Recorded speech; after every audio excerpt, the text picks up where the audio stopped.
Bonsoir tout le monde. Alors, ce soir, nous allons apprendre à utiliser la librairie jQuery Data Table.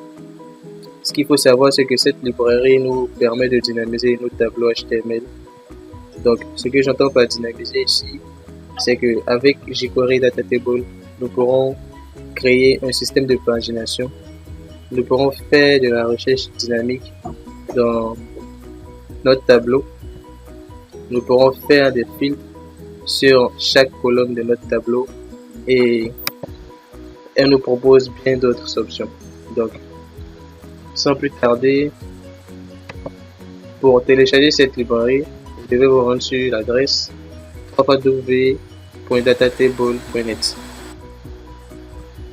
Une fois sur cette adresse, vous devez télécharger la librairie telle que définie. Alors, à la première étape, vous devez choisir le style de votre jQuery. Donc, il y a une liste de propositions qui vous est offerte. En étape 2, vous devez choisir le package. Et en étape 3, vous devez choisir votre option de téléchargement.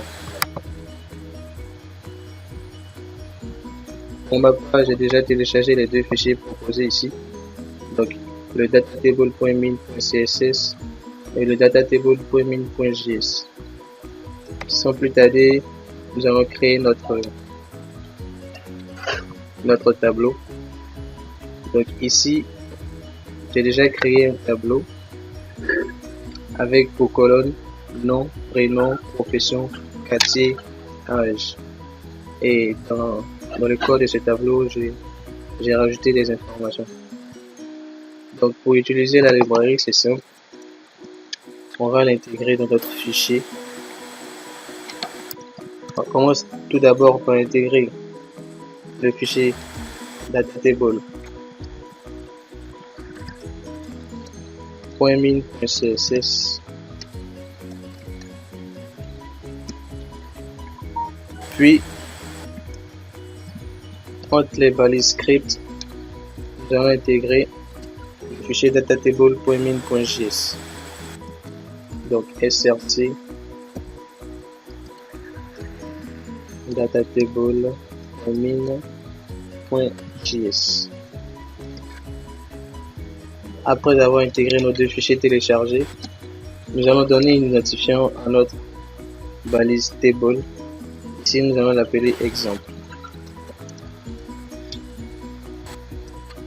Et à la fin de notre balise table, dans une balise script, nous allons écrire le code qui nous permettra d'utiliser à proprement parler notre librairie Datatable.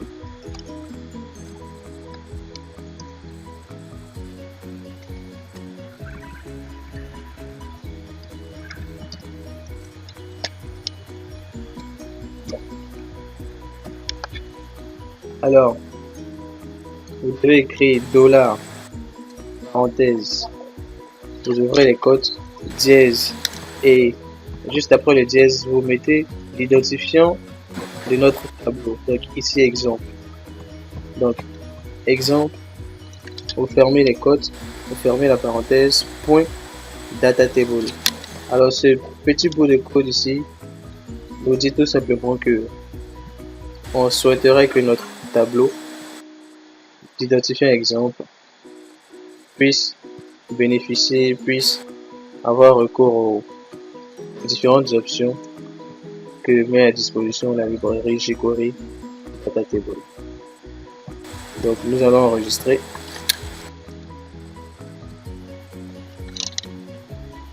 Et nous allons voir ce que ça donne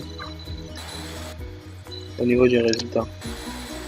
Alors comme vous pouvez le constater, nous avons ici une option qui nous donne d'afficher en fonction d'un certain nombre déjà prédéfini par la librairie nos données. Donc on peut décider d'afficher par 10, par 25, par 50 ou par 100 le maximum.